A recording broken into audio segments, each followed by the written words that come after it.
Good morning all of you. अपन जो है अध्याय 2 लेखांकन के सैद्धांतिक आधार पढ़ रहे थे। ये इसका आज पार्ट 3 है। अपन लेखांकन की संकल्पनाएं पढ़ रहे थे।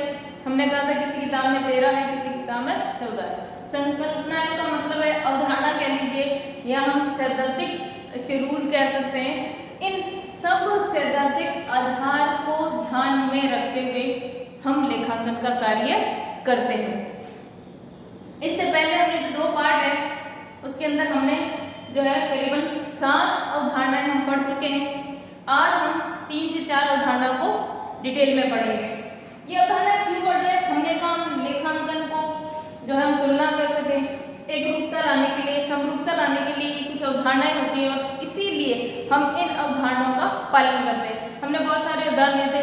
जैसे मैंने आपको कहा था, अगर स्कूलों को एक रूपता ना लाई जाए, अगर गवर्नमेंट उस पर कुछ बाउंडेशन ना करे तो हर स्कूल अपनी मर्जी से चलेगा, हर संस्था अपनी मर्जी से चलेगी। बैंकों के लिए अगर एक जैसा रूल ना हो तो सब अलग अलग हो जाएंगे। तो देखिए, समरूपता लाने के लिए जो है गवर्नमेंट कुछ रूल बनाती है, कुछ सैद्धांतिक आधार होते हैं, उन्हीं के आधार पर हमको प्रत्येक काम करना पड़ता है। ऐसे ही हमारे लेखांकन में भी कुछ सैद्धांतिक आधार है और हम उन्हीं जो सैद्धांतिक आधारों को मानते हुए लेखांकन करेंगे। देखिए, साथ हमने पढ़ लिए थे 8वां आगम व्यय मिलान। आगम व्यय मिलान का क्या मतलब है? इसका मतलब ये है कि हमने शुरू में पढ़ा था व्यापार एक आर्थिक क्रिया है। आर्थिक क्रिया का क्या मतलब होता है? यानी कि हमने व्यापार लगाया इसलिए कि हमें ज्यादा से ज्यादा क्या हो सके, प्रॉफिट हो सके, इसीलिए वो आर्थिक क्रिया कहलाती है। व्यापार कैसी क्रिया? आर्थिक क्रिया। और जिस पर्पज से हम किसी काम को करते हैं, अगर वो उद्देश्य ही पूर्ण ना हो तो वो कार्य जो है व्यर्थ हो जाता है। तो देखिए, हमने कहा व्यापार हमारी एक है जो आर्थिक क्रिया है और आर्थिक क्रिया है तो हम चाहेंगे कि हमें अत्यधिक लाभ हो, अत्यधिक लाभ हो या फिर लाभ हो, दोनों चीजें कह सकते हैं। अत्यधिक लाभ है तो लोग बिजनेस करते हैं, व्यापार करते हैं। तो अगर हमें पता ही ना चलेगा कि मेरे व्यापार में लाभ हो रहा है या हानि, तो मुझे हम कैसे आइडेंटिफाई करेंगे पिछले महीने से या पिछले साल से इस साल ज्यादा हुआ कि कम हुआ? तो इसका एक क्राइटेरिया है। क्राइटेरिया क्या है कि अगर हम आगम यानी कि इनकम और व्यय यानी कि खर्चों का अगर मिलान कर दे तो मुझे पता चल जाएगा कि मुझे प्रॉफिट हो रहा है कि नहीं। जैसे आपको मैं कहूँ कि 500 रुपये मैंने आपको दिए, मान लीजिए आप पिकनिक गए थे और आपको 500 रुपये मम्मी ने खर्च करने के लिए दिए, ठीक है। अब आपसे अगर मम्मी आकर पूछे कि बताओ कितने रुपए खर्च हुए, आप कहोगे मुझे तो पता ही नहीं। तो ऐसा पॉसिबल हो सकता है क्या? नहीं। आप अपनी जेब में हाथ डालोगे और बोलोगे ये 10 रुपये बच गए, 10 रुपये ही रहे, इसका मतलब कितने रुपए खर्च हो गए? 490 रुपये। आपने क्या किया? आपने जो इनकम यानी आपके पास जो 500 रुपये आए थे और जो आपने खर्च किए थे उनको मैच किया, अपने आप पता चल गया। अगर आपको वो शेष पता ना हो तो आपको खर्चे याद है तो आप खर्चे लिख लोगे, इतने इतने इतने रुपए खर्च हुए तो अब मेरे पास इतने बचने चाहिए। आपने क्या किया? आपने आय और व्यय का मिलान कर लिया। ऐसे ही हम व्यापार में भी करते हैं, आय और खर्चों का मिलान करते हैं, जिसे हम क्या बनाते हैं? हम लाभ हानि, जिसको कि अपन P&L अकाउंट भी कहते हैं। P&L अकाउंट बनाकर प्रॉफिट या लॉस ज्ञात करते हैं। तो देखो, लाभ हानि खाता बनाकर करते हैं। क्या करते हैं? संबंधित वर्ष, भाई हम एनालिसिस हमने कहा था एक अवधि विशेष के लिए हम लेखांकन करते हैं और हमने कहा था वह अवधि विशेष मुख्यतः हमारे पास 1 वर्ष की होती है। तो देखिए, संबंधित वर्ष के सभी खर्चे व आय का मिलान किया जाता है, यानी कि 1 साल के अंदर हमने टोटल कितने खर्च किए व्यापार पर। सिर्फ व्यापारिक व्यवहार को ही लिखना है, निजी को नहीं लिखना है। तो व्यापार में किए गए समस्त खर्चों को हम दिखाएंगे जब हम P&L बनाना या जब हम वित्तीय विवरण बनाना सीखेंगे, जिसको हम फाइनल अकाउंट कहेंगे, बनाना सीखेंगे, तब आपको पता चलेगा कि हम P&L किस पर्पज से बनाते हैं। आप पढ़ोगे P&L में डेबिट साइड में सभी प्रकार की हानियां और खर्चे लाभ हानि खाते के डेबिट पक्ष में लिखे रहते हैं और सभी प्रकार के लाभ और सभी प्रकार की सभी प्रकार की हानियां और सभी प्रकार के खर्चे डेबिट पक्ष में लिखे जाते हैं और सभी प्रकार के लाभ और आय उसके क्रेडिट पक्ष में लिखे जाते हैं। तो देखिए, क्या कह रहा है? संबंधित वर्ष के सभी खर्चे व आय का मिलान किया जाता है। कह रहा आय अगर व्यय से अधिक है तो लाभ होगा, नेचुरल है। इनकम मेरे पास ज्यादा है और खर्चे मेरे पास कम है, तो इन दोनों का जो अंतर होगा वो क्या होगा? प्रॉफिट होगा, ऑलवेज प्रॉफिट होगा। आप 100 रुपए की सब्जी लाए हो और आपने 150 रुपए में बेची है, तो देखिए आपका खर्च कितना है? 100 रुपए, आपकी इनकम कितनी है? 150 रुपए, दोनों का अंतर क्या है? आपका प्रॉफिट। वो ये कह रहा है आय अगर व्यय से अधिक है तो लाभ है। आय देखो हमने कहा 100 रुपए की सब्जी लाए और 150 रुपए, आय कितनी 150 रुपए, खर्च यानी व्यय कितना है 100 रुपए, तो दोनों का अंतर क्या हो रहा है प्रॉफिट हो रहा है। ऐसे कह रहा है अगर व्यय अगर आय से अधिक है यानी कि खर्चा अगर ज्यादा है और इनकम अगर कम है, आप सब्जी लाए 150 रुपए की और बेच उसको 100 रुपए में रहे हो, तो अंतर अपने आप ही क्या हो जाएगा लॉस हो जाएगा यानी कि हानि हो जाएगा। इस पूरे का मतलब है कि हमें कुल मिला के हमारे पास जितना पैसा खर्च हुआ, जितना आय हुई यानी हमको इनकम हुई, प्रॉफिट हुआ, हम सबका मिलान करते हैं और मिलान करके ये देखते हैं क्या वास्तव में मेरे खर्चे ज़्यादा है या इनकम ज़्यादा है। इनकम ज़्यादा होगी तो मुझे प्रॉफिट होगा और मेरा बिजनेस ग्रो करेगा। अगर लगातार मुझे लॉस हो रहा है तो धीरे धीरे मेरा बिजनेस बंद हो सकता है। कभी प्रॉफिट कभी लॉस अगर हो रहा है तो ये अप एंड डाउन हो सकता है, हम उसको प्रॉफिट की तरफ अग्रसर कर सकते हैं। लेकिन अगर हमेशा ही लॉस होगा तो एक दिन ऐसा होगा कि हमारी संस्था हमारा जो व्यापार है वो क्या हो जाएगा बंद होने की कगार पे आ जाएगा। इसलिए हम ये सारा मिलान करके देखते हैं कि हम किस स्थिति में हैं। नेक्स्ट, पूर्ण प्रकटीकरण की संकल्पना। पूर्ण प्रकटीकरण का मतलब होता है पूर्ण प्रस्तुतिकरण कह दो, पूर्ण प्रकटीकरण कह दो, अलग अलग वर्ड अगर आपको मिलते हैं तो भी बात सेम ही है। यानी कि हम इतना बड़ा व्यापार लेकर बैठे हैं, उसमें किसी भी प्रकार का अगर ट्रांजैक्शन होता है और अगर उसमें कुछ छुपा हुआ है जैसे कोई कैलकुलेशन है कुछ भी है, तो हमें उन सबको वर्किंग नोट में देना होगा। यानी कि नीचे टिप्पणी के रूप में हमें दिखाना होगा कि हमारा जो ये अमाउंट है वो कैसे आया या हमने उसको कैसे कैलकुलेट किया, कौन से मेथड से कैलकुलेट किया। और इसके अलावा भी अगर ऐसी कोई चीज़ है जो कि हमें व्यापार में प्रदर्शित करनी चाहिए, हमें उनको दिखाना चाहिए। अगर वो हमारे अकाउंट्स में नहीं आ रहे हैं तो हम उसे नीचे नोट लगाकर दिखाते हैं। जैसे बहुत बार कॉन्टिजेंटल लायबिलिटी जो संदिग्ध दायित्व जिसको हम कहते हैं वो नीचे नोट लगाकर लिखते हैं। ऐसे ही अगर किसी भी प्रकार की गणना है तो देखिए अब हम सारी की सारी गणना हमारे फाइनल अकाउंट के उस जो है खाते में तो करेंगे नहीं, उसकी गणना कहाँ दिखाएंगे नीचे टिप्पणी के रूप में। तो पूर्ण प्रकटीकरण का यही मतलब है कि देखिए वित्तीय व्यवहार से जुड़े हुए सभी आवश्यक तत्वों का उल्लेख वित्तीय टिप्पणियों के रूप में, जिसको हम क्या कहेंगे वर्किंग नोट के रूप में दिखाना चाहिए, ताकि व्यवसाय से संबंधित प्रयोगकर्ता सही निर्णय ले सके। यानी कोई अमाउंट आया तो क्यों है, जैसे मान ली मशीनरी वगैरह है, हम उस पर डेप्रिसिएशन लगाएंगे तो हम लेस करके डेप्रिसिएशन दिखाएंगे, लेकिन वो डेप्रिसिएशन का अमाउंट हमारे कौन से मेथड से आया है वो हमें वर्किंग नोट में देना पड़ेगा। अगर कोई लॉस लिखा है हमने तो वो लॉस आया कैसे, जैसे मान लीजिए कोई एसेट्स बेचने से आया तो हम बताएंगे 2 साल पहले खरीदी थी, डेप्रिसिएशन लगाते रहे, आज इसकी वैल्यू ये थी और इससे कम रुपए में बिकी इसलिए मुझे लॉस हुआ। तो ये सारी चीजें आप खाते में तो दिखा नहीं सकते, तो इसलिए क्या करोगे उन खातों के नीचे आप वर्किंग नोट टिप्पणियों को लिखोगे और उसको वर्किंग नोट के रूप में आपको रिप्रेजेंट करना होगा कि कोई भी अमाउंट अगर हमने अकाउंट्स में लिखा है तो वो आया कहाँ से, ताकि जितने भी इसके प्रयोग करता है उसको सही से जान सके और ये पता लगा सके कि अगर कोई चीज़ कौन सा मेथड अप्लाई किया है तो वो क्यों किया है और इससे क्या इफेक्ट हो रहा है, क्या हमें इस मेथड को चेंज करने की ज़रूरत है या कुछ खर्चे ज़्यादा हो रहे हैं या हम डेप्रिसिएशन ज़्यादा लगा रहे हैं, वो सारी चीज़ें उसके ऊपर वो क्या ले सकते हैं निर्णय ले सकते हैं। नेक्स्ट देखो क्या कहता है, कह रहा है समनुरूपता की संकल्पना। समानुरूपता की भी संकल्पना कहते हैं, एक रूपता की संकल्पना कहते हैं, तो भी एक ही बात है। क्या कह रहा है, कह रहा है लेखन में प्रयोग में लाई जाने वाली नीतियां और अभ्यास। नीतियां और अभ्यास का क्या मतलब, नीतियां और अभ्यास का मतलब हमारे पास ये है कि जितने भी हम अकाउंटिंग सिस्टम रखते हैं उनका जो फॉर्मेट फॉलो कर रहे हैं हम उसकी बात कर रहे हैं। लाई जाने वाली नीतियों व अभ्यासों को देखो लंबे समय तक समानता व समरूपता। अब अगर आपके स्कूल में देख लीजिए, अगर 1 साल ग्रेडिंग सिस्टम कर दें, 1 साल नंबर, 1 साल ग्रेडिंग सिस्टम, 1 साल नंबर, क्या होगा, कुछ परिणाम ही नहीं निकलेगा।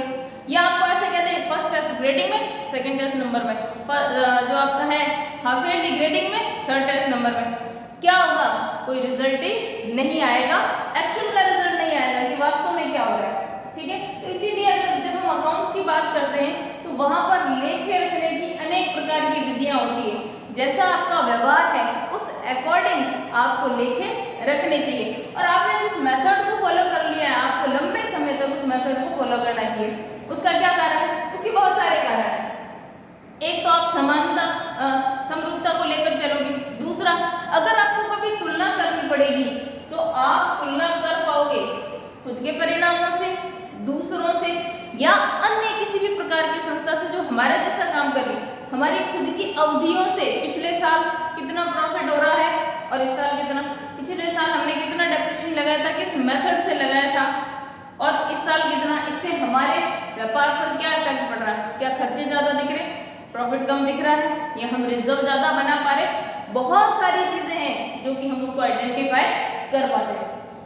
तो देखिए क्या कह रहे हैं, समरूपता की संकल्पना, जो कि लंबे समय तक समानता और समरूपता अपनाना, जिससे कि देखो सही परिणामों तक पहुंचा जा सके। सही परिणामों तक यानी जैसे मैंने कहा डेप्रिसिएशन लगाने का मेथड, हमारे यहाँ कैसी मशीनें उपयोग में लाई जाती है, उसके अकॉर्डिंग हम डेप्रिसिएशन लगाने का मेथड। क्या पता हमारे जो फैक्ट्री में ऐसी मशीनें काम आ रही हो, जैसे मान लीजिए आपके यहाँ कंप्यूटर काम आ रहा हो, तो ये 100% श्योर है कि 10 साल बाद उस कंप्यूटर की कोई वैल्यू नहीं रहेगी।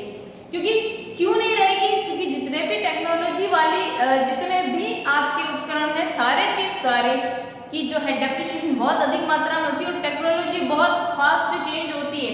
आप खुद फोन देख लीजिए, अगर आप फोन इस साल खरीद के लाए हो तो अगले साल फोन के अंदर जरूर 100% एक नया फीचर आ जाएगा, जिससे आपको फोन चेंज करना, अब मैक्सिमम 2 साल चला सकते हो, तीसरे साल आपको फोन चेंज करना ही पड़ेगा।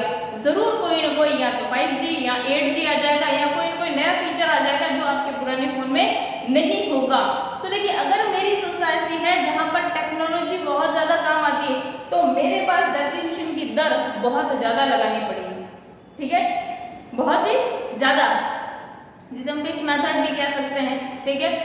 और भी तो हम डेप्रिसिएशन के मेथड पढ़ेंगे तो बताइए, ठीक है।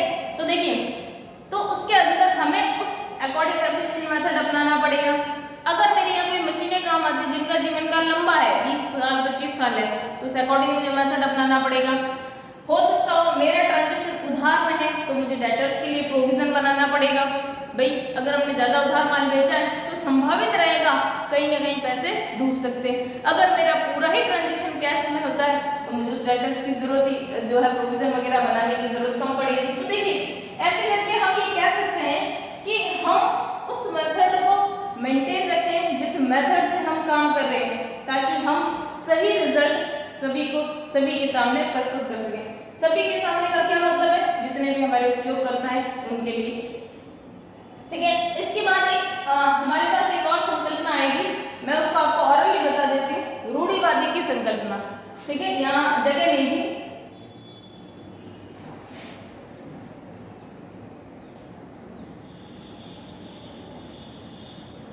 क्या होती है रूढ़िवादी संकल्पना, मैं बता देती हूँ। रूढ़िवादी संकल्पना जो है हमारे पास, रूढ़िवादी संकल्पना ये कहती है, देखिए नाम से पता चल रहा है रूढ़िवादी, है ना, जितने भी हमारे रिवाज हैं कहते हैं रूढ़िवादी। रूढ़िवादी का मतलब क्या? पुराने समय की जो सोच थी उस अकॉर्डिंग। हमारे पास ये संकल्पना है हमारे अकाउंट में। क्या कहती है ये संकल्पना? ये संकल्पना हमेशा कहती है कि भविष्य की हानि के लिए, या हम कह सकते हैं कि भविष्य में जो भी नुकसान हो सकता है उसके लिए जरूर विचार कीजिए। लाभ के लिए विचार करें या ना करें, हानि के लिए जरूर विचार करें। और हमारे यहाँ तो इंडिया है, अगर आप कोई काम शुरू करना चाहते हो और अगर आपने 2 लोगों को बता दिया तो आपको वो 2 लोग 10 लोगों को बताएंगे, वो 10 लोग आपको मना करने आ जाएंगे। अगर मान लीजिए मैं ये कहती हूँ आज कि मैं कोई बिजनेस स्टार्ट करना चाहती हूँ और उसमें मेरे 5 लाख रुपए लगने हैं, ठीक है। मेरे पास 3 लाख रुपए है और 2 लाख रुपए मैं लोगों से उधार लेकर वो काम स्टार्ट करूंगी, ठीक है। और वो काम चलेगा या नहीं चलेगा मुझे नहीं पता, ट्राई करते हैं। अगर ऐसा विचार मैंने लोगों के सामने भी प्रस्तुत कर दिया तो लोग कुछ तो मेरे मुंह पे कह देंगे कि पागल हो गई, जो 3 लाख रुपए इकट्ठे हुए वो भी घुमा देंगे, ठीक है। कुछ लोग कहेंगे कहाँ जरूरत है, ठीक है। मतलब नेगेटिव 99% मुझे नेगेटिव जो है आंसर मिलेगा। नहीं स्टार्ट करना, नहीं पैसे डूब जाएंगे, ये 10 उदाहरण दे देंगे, देखो उसने शुरू किया था वो डूब गया, आज पैसे चुका रहा। इतनी सारी एनालिसिस हमारे पास हो जाएगी, ठीक है। नेगेटिव रूढ़िवादी की संकल्पना यानी कि हम प्रॉफिट होगा, कोई भी मुझे इसका उदाहरण नहीं देगा कि किसी बंदे ने काम स्टार्ट किया था और वो आज वहां तक पहुंच गया, है ना, कि भाई धीरू भाई अंबानी ने बिल्कुल लाख के एक छोटे कमरे से मसालों का काम शुरू किया था और आज वो सबसे अमीर व्यक्ति है, उनके बेटे। ऐसा उदाहरण मुझे कोई नहीं देगा। नेगेटिव उदाहरण मुझे 99 नेगेटिव उदाहरण मिल जाएंगे, 1% जो कोई पॉजिटिव मिलेगा, ठीक है, ओनली 1%, 99 नेगेटिव। तो देखिए हमारी रूढ़िवादी संकल्पना यहाँ भी थोड़ा काम करती है। क्या काम करती है? अगर व्यापार कर रहे हो तो भविष्य की हानि के लिए सतर्क रहिए। यहाँ पर क्या कह रहा है? भविष्य की हानि के लिए सतर्क रहिए कि हो सकती है, तो उसके लिए पहले प्री प्लान होना चाहिए। जैसे हमारे घर में भी रिजर्व करते हैं, आपने देखा होगा, मम्मी हमेशा कहती है मेरे पास पैसे नहीं, पैसे नहीं। जब भी जरूरत होगी तो मम्मी के पास जरूर 5-7 हज़ार रुपए निकल जाएंगे। जो मम्मी हमेशा ये कहती है मेरे पास पैसे नहीं है, मेरे पास पैसे नहीं है, उनके वो क्या? रिजर्व, ठीक है। जनरल रिजर्व का क्या मतलब है? देखो सामान्य, वो पैसे कहाँ काम आ रहे हैं पता नहीं। आपका बर्थडे है, आपको पापा से दिलाए, बच्ची का बर्थडे, 500 रुपये दीजिए, 500 रुपये, और 500 रुपये खुद चुपके से देंगे। उन्होंने ये प्लान नहीं किया था कि जो पैसे मैं अलग इकट्ठे कर रही हूँ उसमें मुझे 500 रुपये बर्थडे पे देने पड़ेंगे। कहीं भी काम आ सकते हैं, जहाँ भी उनको जरूरत लगेगी वो अपने पैसे उनको खर्च करेगी। तो हम व्यापार में भी यही करते हैं। भविष्य में अगर कोई हानि हो गई तो हम उससे कैसे सामना करेंगे, इसके लिए हम क्या करते हैं? 2 चीजें बनाते हैं। एक तो बनाते हैं हम प्रावधान और दूसरा हम बनाते हैं संचय, ठीक है। दूसरा हम क्या बनाते हैं? संचय। प्रावधान का क्या मतलब होता है? देखो प्रावधान का मतलब होता है पर्टिकुलर, हमें आइडेंटिफाई है कि हमें ये पैसे कहाँ खर्च करने हैं। जैसे अगर मान लीजिए आपने, अगर महीने में पापा जब आते हैं, हम सभी बजटिंग करते हैं, पापा जब आते हैं तो उन्होंने 1000 रुपये अलग रखे बिजली के बिल के लिए, दैट्स कॉल्ड प्रावधान। हमें पता है कि पैसे कहाँ खर्च होने, ये 1000 रुपये हम बिजली के बिल में लगाएंगे। अब ये फिक्स नहीं है कि बिजली का बिल 1000 रुपये आएगा, 1200 भी आ सकता है और 800 भी आ सकता है। तो प्रावधान में जिसके लिए हम बना रहे हैं वो मद तो निश्चित है लेकिन राशि निश्चित नहीं है, अमाउंट फिक्स नहीं है। दूसरा संचय, पापा जी ने कहा ये 5000 रुपये अलग रखो भाई, कहीं काम आएंगे। इसमें हमारे पास आइडेंटिफाई नहीं है कि ये 5000 रुपये कहाँ खर्च होने, कहीं भी काम आएंगे। तो इस तरह से हमारे यहाँ रूढ़िवादी संकल्पना के अनुसार हम प्रावधान और संचय 2 चीजों को करते हैं हमारे व्यापार में, जिससे हम भविष्य में होने वाली हानि का सामना कर सके किसी न किसी प्रकार से। चाहे हम प्रोविजन बनाएंगे, चाहे हम डेप्रिसिएशन लगाएं, चाहे हम प्रोविजन फॉर डाउटफुल डेट्स, चाहे हम किसी अन्य चीज पर, चाहे जनरल रिजर्व, चाहे प्रोविजन बनाए, किसी भी प्रकार के संचय और प्रावधान जो हम बनाएंगे वो हम भविष्य की हानि से सामना करने के लिए बनाते हैं। हमारी रूढ़िवादी संकल्पना ये कहती है। अगर आपसे पूछ ले किस संकल्पना के आधार पर प्रावधान और संचय बनाए जाते हैं, तो रूढ़िवादी संकल्पना के आधार पर हम प्रावधान और संचय बनाते हैं। थैंक यू, आज इतना ही पढ़ेंगे।